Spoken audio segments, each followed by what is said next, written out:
In 2013, Parliament passed the Charters Act, hereinafter referred to as the Act, which seeks to implement government's policy to introduce a single piece of legislation and provides for the regulation of charitable organizations and establishes a comprehensive legal and institutional framework for that purpose. In order to give effect to the purposes of the Act, there is a need for the promulgation of regulations to further strengthen the operational and legislative framework. Mr. President, further, Jamaica is seeking to be compliant with Recommendation 8 of the Financial Action Task Force, FATF, international standards. FATF is the global standard setter and promoter of policies for anti-money laundering and combating the financing of terrorism. FATF Recommendation 8 requires that the laws and regulations that govern non-profit organizations, NPOs, be reviewed so that these organizations are not abused for the financing of terrorism. And in Jamaica, Mr. President, NPOs include charitable organizations falling under the remit of Charters Act.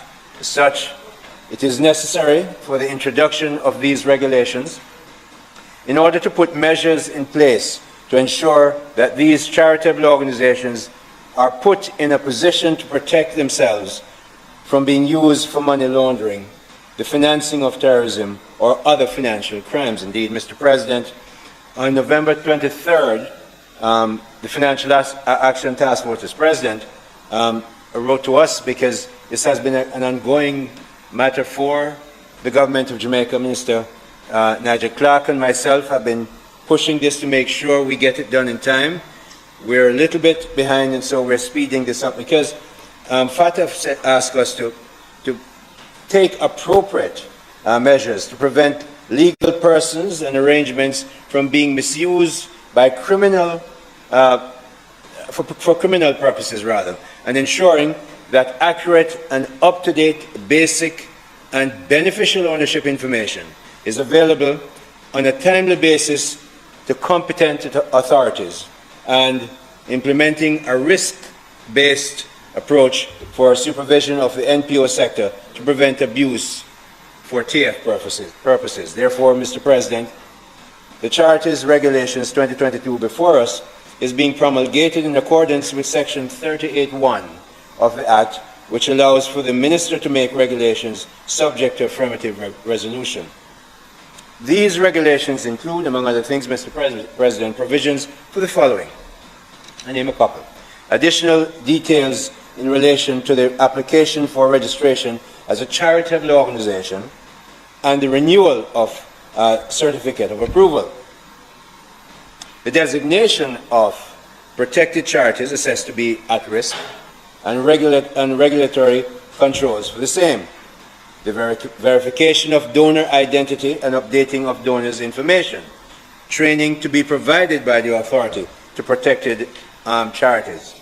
And prescribed forms and fees for operation services and offences and sanctions. The regulations, clause by clause analysis. Part 1, Regulation 1, citation, that's clear. Regulation 2, interpretation. This clause identifies key terms used throughout the bill, such as the following: agent, donor recipient, etc. Part 2, application for and renewal of certificate of approval and registration. This part provides for additional details on the procedure and requirements for the application for registration as a charitable organization, the renewal of the certificate of approval upon its expiration, and the applicable fee. The part further provides for the prohibition of the use of certain names, titles, and words by organizations not registered on under the Charters Act. The part also outlines the particulars of the certificate of approval issued by the Charters Authority, such as the period of validity, registration number, and the terms and conditions. Part 3, protected charities. This part provides for, among other things, the designation of protected charities by the Minister on the recommendation of Registrar of the Department of Cooperatives and Friendly Societies after consultations with A, the designated authority, B, Commissioner of Police, 3, Tax Administration of Jamaica, and 4, D, any other relevant department, agency, or public body engaged in cooperation, coordination, and information exchange in relation to combating money laundering, terrorist financing, and other financial crimes. Clearly, money laundering, terrorist financing, very high on the agenda. Procedures to prevent any protected charities from forming donor-recipient relations or from carrying out a one-off transaction with any donor unless certain criteria is met. The requirement for the protected charity to confirm the identity, credentials, and good standing of its beneficiaries and associate charitable organizations, document the identity of their donors, and ensure that the information relating to the donors be treated with confidentiality and made available upon request by the authority.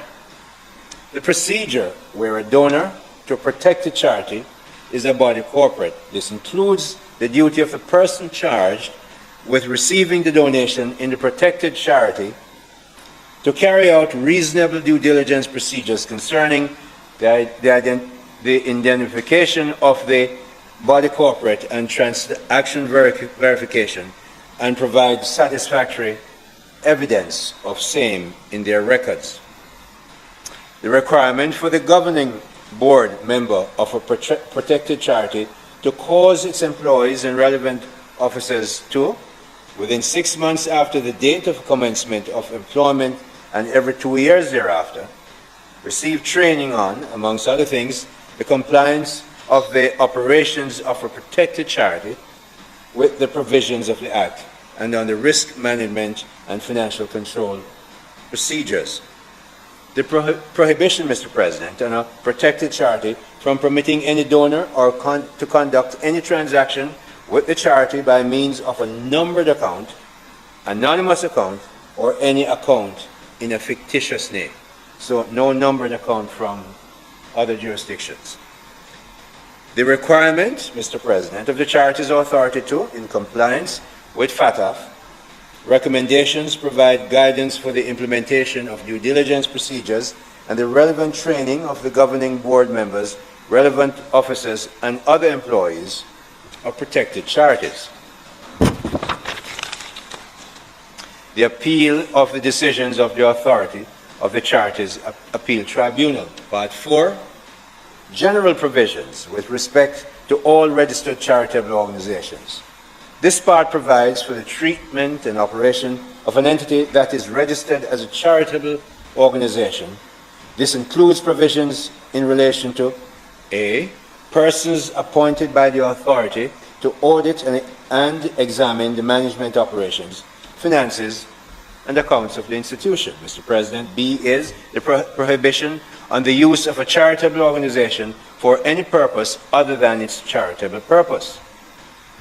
Mr. President, the use of donations. This part stipulates the requirement for any donation that is accepted by or on behalf of a registered charitable organization to be applied in accordance with the regulations.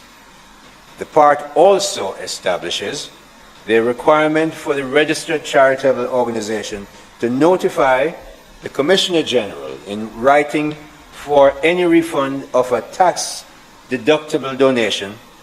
An offense is also created for contravention of this regulation.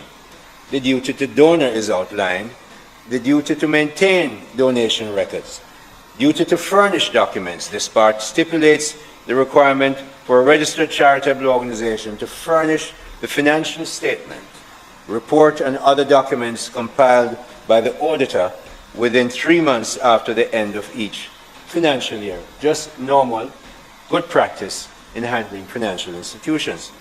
Financial statements and audits. This part specifies the particulars that are to be included within the audited financial statements of a registered charitable organization. The clause also provides for the organization to cause the financial statements and accounts of the organization to be audited annually by an auditor who is registered public accountant or chartered accountant, and the requirement for the charitable organization to change its auditor at least every 5 years. Again, good financial practices. Obligation to secrecy, Mr. President, states that this part established the obligation that every person having an official duty or being employed or who was employed or to whom information is communicated pursuant to the regulations has to regard and deal with as secret and confidential all information relating to the functions of the registered charitable organization. This clause also provides for the applicable offense for contravention with this section, and therefore, Mr. President, offenses. This part specifies the offenses for any person who willfully commits any action that would obstruct the operation of the provisions of the regulations and provides for the applicable penalty. Offense by the unincorporated body. This part indicates the liability of a governing board member, officer or employee of a registered charitable organization and has not been incorporated.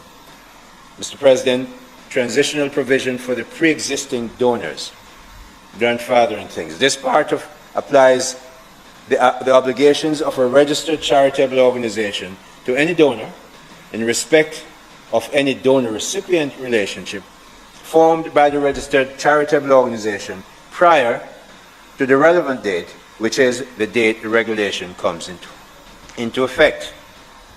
Mr. President, the regime will facilitate transparency in the operation of charitable organizations in Jamaica and ensure that public interest is protected and that the funds collected by charitable purposes are appropriately disbursed and utilized for legitimate purposes. And I add that the affirming of these regulations is rather urgent.